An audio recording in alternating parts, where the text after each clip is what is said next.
नमस्कार सांगमाने मु भूमि वेलकम करुच्ची मो चैनल को। तो काली थिला मो सांगर भाईर बाहागर ता पूर्व दिन थिला तांको मेहंदी आ मु जाइतली तांको मेहंदी लगाया पई। मु आसिकी पहुंचला परे तांको घरे आ केई नथले, खाली थिला स्नापी। आ स्नापी मते आज बहुत दिन पर देखुची, बोधे चिन्ह भी पारुनी। गोटे दी थर देखची चिन्ह परिबा भी केमती।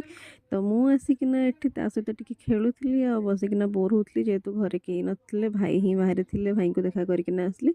आ आंटी बोधे भी भितरे किछि कामरे व्यस्त थिले, तो मु एका एका एठी बोर होतली आउ या सहित टिके टिके खेलुथली। तो तापरे आस जाइतले आंटी आउ काहाको कॉल करथिले सब आसिया पे मेहंदी लगाया पे। आ तापरे आंटी कहले कि फास्ट होची बरर ही लागिवो, नहले आउ कारे लागी ही परिबनी मेहंदी। तो मु स्टार्ट कर देथली भाई को मेहंदी लगाया। मो भॉइस टा एमती शोइबार कारण होची मु तांको घर बहुत लेट रे फेरथली, राति हे जाइतला। मफलर भी नबा पई मु भूली जाइतली। तो मेहंदी तो भाई एटी कंप्लीट हो जाइए, केमती कौन होइची आपण माने निश्चय कमेंट रे कहबे। मु तो प्रोफेशनल मेहंदी आर्टिस्ट नुह, एमती बस निजे ही शिखिची।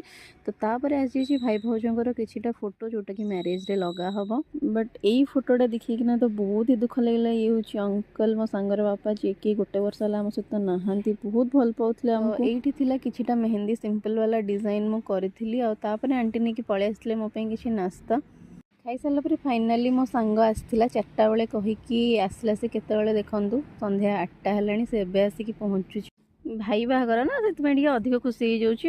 आपण मानकु ये सिंपल डिजाइन सब केमती लागुची कमेंट रे निश्चय कहबे। आ ए सब मेहंदी डिजाइन सोरु सोरु का 9:30 हे जितला। गला बेलको मु टिके आंटी का पाखरे गेला होतली। आंटी तो आम मानकु बहुत भल पाती, अंकल भी बहुत भल पाउथले। तो सब किछि सरला, मु चलली घर को। रहली नमस्कार, हर हर महादेव।